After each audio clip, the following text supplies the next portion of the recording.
Hello fellow grower, magandang araw po. Ang nakikita nyo ngayon ay compost. Nag-harvest ako kanina dun sa aking compost bin. At ito initially yung aking mga na-harvest. Binilad ko rin ng konti ito sa araw. Siguro mga 2 oras, 3 oras para mag-alisan yung mga insekto na nakahalo sa kanya. Habang nabubulo kasi itong ating mga kino-compost na materials, syempre meron mga papasok dyan, pupunta na mga hanip, insekto para manginain ng mga nabubulok na parte ng ating mga inilagay. So itong compost na ito, halo-halo ito, marami dito dahon, and then mga pinagtabasan ng gulay, mga balat ng saging, halimbawa, at meron din dito yung uling, no? Yung mga sinunog ko na dahon.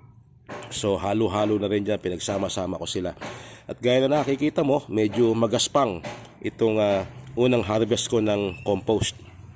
Itong ganitong klase ng compost na medyo magaspang, pwede mo na kagad itong ihalo sa potting mix na gagamitin, yung paglilipatan ng mga halaman halimbawa.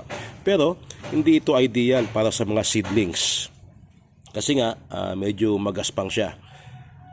At ang isa pang issue sa mga compost na ganito, may kahalo pa mga nabubulok, ay pwede siyang bisitahin ng mga insekto na kakain dito sa mga nabubulok na bagay na ito, kagaya ng grubs.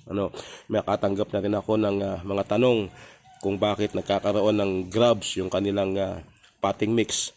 So kadalasan po yan dahil meron pa mga nabubulok na material na kasama doon sa inyong lupa. Kaya naman dinadayo yan, halimbawa ng bulate, ng grubs at ng iba pang mga insekto na parang uod na larva na kumakain dito nga sa mga nabubulok.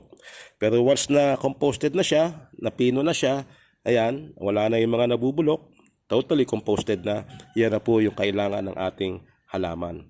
Ngayon, para naman halimbawa gagamitin mo siyang seedling mix, haluan mo halimbawa yung iyong kokopit ng compost para pasibulan ng buto, mas maganda na pino na yung lupa. At sa pagpipino naman, ang ginagawa ko lang ay pinapadaan ko siya dito sa aking strainer. So example niyan, ayan, ito yung batya. Ayan.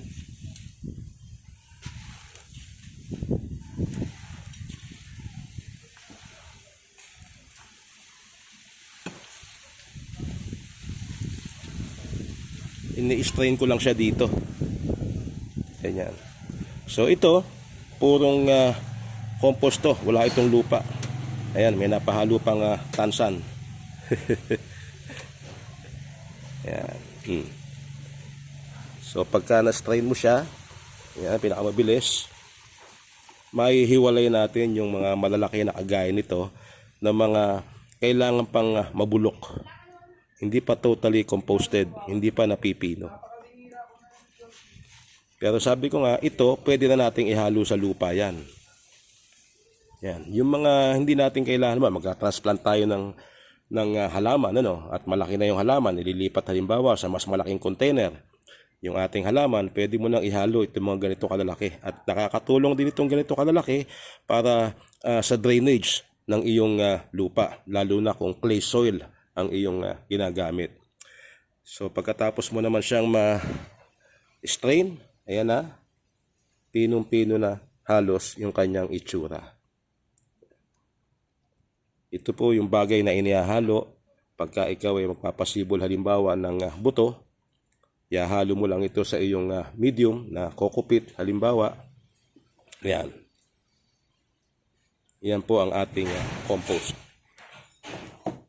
So sa paggawa naman ng compost, gaya ng nabanggit ko, yung mga pinagtabasan nyo ng gulay, halimbawa sa kusina, kahit na anong gulay yan, balat halimbawa ng prutas, mga dahon ng puno na nalaglag, pwede ninyong bulukin. Ilagay yan sa isang hukay halimbawa o sa isang container na may butas sa ilalim. Medyo matagal ka nga lang maghihintay, magtsatsaga ka ng konti. Ito po ay halos 3 buwan. Halos 3 buwan ito bago ka makaharvest ng ganito.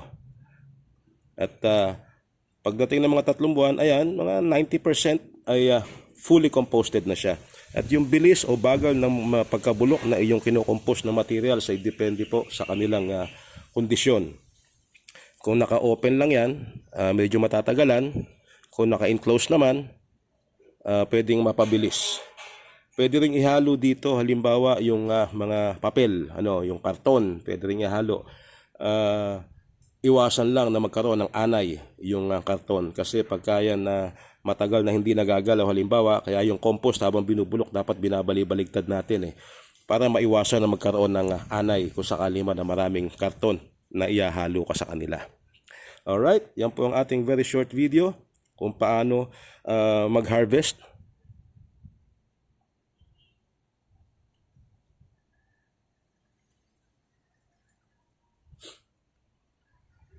ng compost. Maraming salamat sa panonood at magkita-kita tayo sa iba pang mga videos ni Late Grower. Bye-bye!